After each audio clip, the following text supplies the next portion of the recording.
Design inspiration, real-life makeovers, and the latest in pop culture. This is the Uploft Interior Design Podcast with Betsy Helmuth. Boy, am I tired. I have had a full day. I had a client in Jersey City this morning. I had to leave bright and early to deal with that commute and get there by 10:30 in the morning.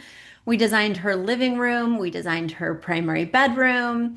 We reconceptualized completely the small living room space to make it cozy for reading and listening to music. And in this tiny room that was like 10 by 11, she had a 75-inch TV. Oh my gosh. So we made that make sense, believe it or not.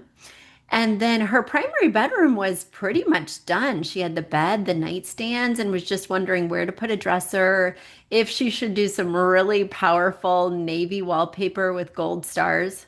Preview, yes. I said yes. So we're going to design a gallery wall in there. We're going to pick out a rug, a dresser, shift things down a little bit, choose a beautiful piece to tie all the colors together. In other words, that inspiration piece for above the bed, and just soften that room a little bit. But other than that, it didn't need much. Then I go to my second client on the Upper West Side, and all we're doing is a teeny tiny balcony. And I got to tell you guys, I was so grateful that we were just doing a teeny tiny balcony because I have just been tired. Last night I stayed up until 3:30 in the morning working on a presentation. Then I had to get up at 7:30 to leave by 8:30 to drive to Jersey City. Anyway, who cares? But this is the life I'm leading right now. Anyway, we're designing his balcony, right? It just needs a little love seat, some chairs. It's very small. It's 6 by 11. So, I mean, it's really not going to take anything, hardly at all. So, on the shopping list, they get a total of 8 items recommended, and he only had 6. Oh my God, guys. This is when I put my foot in my mouth. This is when I went too far. What did I do? I said, you only have 6 items on the list and you get 8 items sourced. Should we look around your space for other opportunities? Because obviously, as you guys know, from the minute I walked in, I saw plenty of other opportunities. Oh my gosh. I knew better. If somebody, like, guys, you, if you're listening, probably have an eye for design. You probably have a real interest in design and think, that you have a lot to contribute when you go over to a friend's house and maybe they ask you for advice. Here's my piece of advice for you. If they don't ask you for advice, do not give it. If somebody doesn't point out something that's a pain point and let you know, what do you think? Do not offer an opinion. Now, I learned this years ago when I went to my high school best friend's house and she'd just moved in and she'd picked out some great things and she actually really enjoys designing, though I'm not sure she has, a professional eye. And I offered some suggestions that were not asked for. She takes it like a champ. She's a sweetheart, but it was clear that that was not needed in that moment. So ever since then, I made a rule. If somebody doesn't ask me for advice, I do not give it. Well, he had extra items that were owed that came with the package. So I basically told him his living room rug was way too small, and it is. I basically told him his room is way too dark in terms of his bedroom, and it needs the rug from the living room to be moved in there so that way we can get a rug that's appropriate for the living room. Anyway, he was immediately overwhelmed. And I really appreciate the fact that as a native New Yorker, he was like, I'm not going to do any of that. Oh, but now I've made him feel bad about it. Oh my God. Well, I said, would you just be up for some new pillows on the sofa? And he was like, yes, that I could do. Oh my gosh, I can't help myself, guys. Well, and that's a perfect segue to our first question because Lynn has written back. She has some more questions regarding her space. And Lynn, I'm just so proud of you. That smackdown did not deter you. You are back. You have questions, and I'm ready to answer. And then after I answer Lynn's question, I'm excited because part of the reason, just full disclosure, I was up so late last night. Yes, I was working on a client presentation. But yes, I was also somewhat distracted because instead of watching Dateline NBC like I usually watch when I'm interior designing, I started watching season 3 because it had just dropped of Netflix America's Sweethearts, the Dallas Cowboys cheerleaders. Oh my gosh. Usually I binge all 7 or 8 episodes in one evening, and I almost went there last night. I almost pulled an all-nighter just so I could watch that damn show. So I'm going to tell you guys my preliminary thoughts and feelings, minding that I'm only on episode 3, but we'll get to that after our very important question from Lynn. One other thing I want to tell you is that I had a video go viral on TikTok. So I didn't even pay attention, but my social media producer who posts the things was like, "Oh my gosh, Betsy, you're at over 700,000 views. You got to go check it out." I said something very controversial, as I do. I don't just say controversial things with clients, I also say them on social media. So head over to TikTok and check out Uploft Interior Design. Scroll down like a week or two, and you'll see the post that has all the traction, and you're going to see the controversial statement I made and the ripple effects that it caused. Okay, Lynn, let's get to your question. Lynn writes, "Hi, Betsy. On your recent episode, you said you were out of questions, so I have one for you. I need help deciding which general direction to go in for the flooring for my new kitchen, dining room, and south-facing family room. Currently, this large area has both laminate tile, ugly, and old carpet. What do you suggest? We are looking at luxury vinyl plank for its durability, even though the front living room and hallway, which are adjacent to the dining room, have real wood flooring cherry. Our outdated oak cabinets are staying because they're in great shape.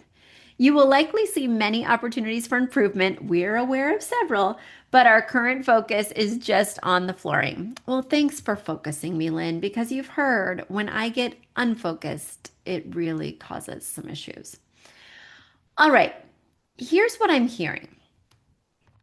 Basically, you have a room on the right that has cherry wood flooring. Then in the middle is the kitchen that has the tile. And on the left-hand side is the carpeting. Based on my personal experience, I would continue tile in the kitchen for a number of reasons. First of all, you have the wood cabinetry. So wood floors in the kitchen with wood cabinetry is just a lot of this brown color and a lot of the same texture, frankly. Now, I like your idea to do luxury vinyl plank, but when you put it right against the cherry oak floors, you're going to find that they clearly do not match. They clearly are not the same. So I love the opportunity for that kitchen in, excuse me, guys. I love the opportunity for that kitchen and the eat-in kitchen area to be a different texture. So that way you're not expecting the two somewhat wood-like flooring to match. I think the tile is going to give it a much needed break and give the wood a much needed break because we've already discussed this first floor, and then it just has a lot of wood elements. Oh gosh, guys. What's wrong with me? I've got a tickle or something. But anyway, from the trim around the windows to the chair rail to the baseboards, there's just already a lot of wood elements in here, and I really want to break that up. So yes, I think the luxury vinyl plank in a roughly cherry color that mimics the color from the other area is ideal in the living room. But in the kitchen, I like the idea of doing a large format tile. Maybe a large format tile that goes really well with the countertops, which appear to be kind of a taupe color. So I could see doing one shade lighter than the countertops in this sort of taupe tile. I also think it would be quite interesting to switch it up from your square format to either a larger square format, or so instead of like 18 by 18, which is what this looks like, bumping it up to 24 by 24. Or you could do rectilinear tiles that are stagger laid, but that are parallel to the planks on the hardwood floor. So that's my advice, Lynn, but I really think that it's going to solve several problems in terms of not having the flooring have to match closely, and in terms of not having wood overload in the kitchen area and in the ground floor in general. I am so excited. I can't wait to see all the changes that you make. You keep me posted, which I love. And guys, if you have questions like Lynn, whether they're easy to answer or hard to answer, you heard Lynn's clarion call. I am officially out of questions. And unless you want to just hear me talk about America's Sweethearts for the next month, which I will do because I'm obsessed with that franchise, please write in. Head over to uploft.com/podcast. Once again, that's uploft.com/podcast. There you'll see a form. You can fill it out. You can add pictures. You can let me know what you're working on, and I will give you my feedback and advice. And of course, check out the TikTok, Uploft Interior Design, where you're going to find so many videos. A new video is released every darn day. And I have had so much fun making them. Some of them are silly, but some of them are actually filled with very helpful tips. So you want to head over to TikTok to hear the latest. And some of the ones that we really love, we repost on Instagram. All right, let's get into America's Sweethearts. So the Dallas Cowboy Cheerleaders, which is the new documentary on Netflix, it's season 3. I think there's 7 episodes. And I was very excited to see that, of course, some of my favorites are back. I love Charlie, who is the redhead, who is spunky and quirky and just very talented, but in the first season did not make the team.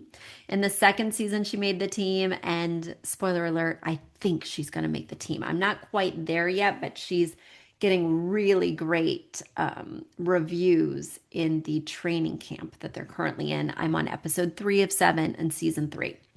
I'm also happy to see that Reese is back. I follow her on Instagram, and she is lovely and an amazing dancer, just like effortless, amazing. And she also is a floral arranger, so her social media is quite interesting. She's very religious. She recently got married. She's just very interesting as a character, I would say. And then, of course, Kelly, who is the longtime director and always the central figure in the series. Now, I have thoughts about Kelly and her head choreographer and collaborator, Judy. They are catty. They are catty. I want to use the B word, but this is a family show for the most part. Sometimes my pop culture deviates, but the design element is usually always very family friendly. But anyway, they are catty. They try to stir up the drama. They are the mean girls of the group. And they have been since season 1. And they try and pretend that they're not. Or in season 3, they're spinning it that all the girls wanted so much feedback, and that's why they're being ruthless. That's why they're sharing every thought and feeling they have, whether it's about the girls' height, whether it's about the fact that on the anonymous surveys, none of the girls voted for Klein to be a leader, even though she's been with the team for 5 seasons. I mean, why did you need to bring that up? Or why did you need to bring it up that way? Of course, Klein starts bawling her eyes out because they basically asked in many different ways, why don't people like you? Oh my gosh, there's like so many more diplomatic ways to be a non-toxic leader. And as a leader myself of an interior design firm where I'm always trying to build people up, and where I'm always trying to make sure that I don't have an environment that feels competitive, that I don't have an environment that feels catty. I just can't believe their approach. And I'm wondering if this is like the world of dance in general, or if it is something that they're playing up for the reality show, or if this is just the toxic environment that has been living and breathing at the Dallas Cowboys franchise for so long. I have a feeling it's a mix of all of them because certainly when you get to a high profile place like being a cheerleader for a sports team, I think there are a lot of difficult things, including there's always elements of eating disorders. There's always elements of body type, which, is a legit thing. You want these girls, just like the Rockettes, to all be of kind of a similar height, to all be of a similar build. So there is a lot that goes into it that's about aesthetics and body type. But there's like these fine lines where you're kind of challenging girls to become better in ways that are not constructive, but instead toxic and breed competitiveness. Ugh. Anyway, there's some new girls trying out, which I'm so excited by. Two of these girls have worked on cruise ships before. I'm a cruise lover. I love going to the shows, whether it's like the Broadway-esque shows or the dance reviews with the singing. Anyway, these dancers are amazing in their own right, but it's really interesting to see how their impeccable skills and training do not translate to a sports franchise. And I am not a dancer at all. In fact, I think that's my Achilles heel. I love to dance at weddings and I love to go dancing, but I could not like memorize a sequence. That's just not something that works well for me. I tried because I was in the theater and it held me back from quite a few roles that really dancing is not my gift. But it's interesting to see the people who really are amazing dancers. This is the gift, and yet they're not going to get a place on the team because the style is so different. And then, of course, there's poor Dylan. If you have been watching the past seasons, you know that Dylan's mom was a veteran of the organization. She was a Dallas Cowboys cheerleader, and now she works for the organization. And so, of course, these people have known Dylan since she was an infant. And Judy and Kelly really want to give her a fair shake. But this year, they did not even put her through to training camp like they had done the other years. They said that they just didn't want her to fail again. Oh my gosh. Now, I get it.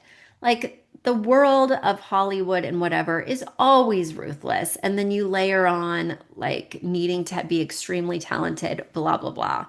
But I just thought it was disappointing the way they handled it. And that goes back to Kelly and Judy being toxic, and they're toxic together. And in my opinion, in every organization that I've worked with, including restaurants, including theater companies, including my own company, the toxicity drips down from the leaders, from the head. Those main people involved set the tone for the entire organization. And if there's something untoward or weird or catty going on at the leadership level, the whole pool is spoiled. I personally think that there needs to be some leadership evaluation at DCC. But of course, nobody's asked me. And of course, I'm just a spectator. But I started watching and I was worried last night that I was going to stay up too late because I had to wake up so early. But also, I said to myself at the same time, I can't wait to rewatch this. And that never happens to me where I'm watching a show and I'm not even through with it. And I'm like, when am I going to rewatch this show? Oh my gosh, I'm so silly. Well, if you guys want to get completely lost in a TV show, just total escapism, head over to Netflix. Check out America's Sweethearts, Dallas Cowboys Cheerleaders, because wow, this season so far has not disappointed. I'm all in. I can't wait to see who makes the team.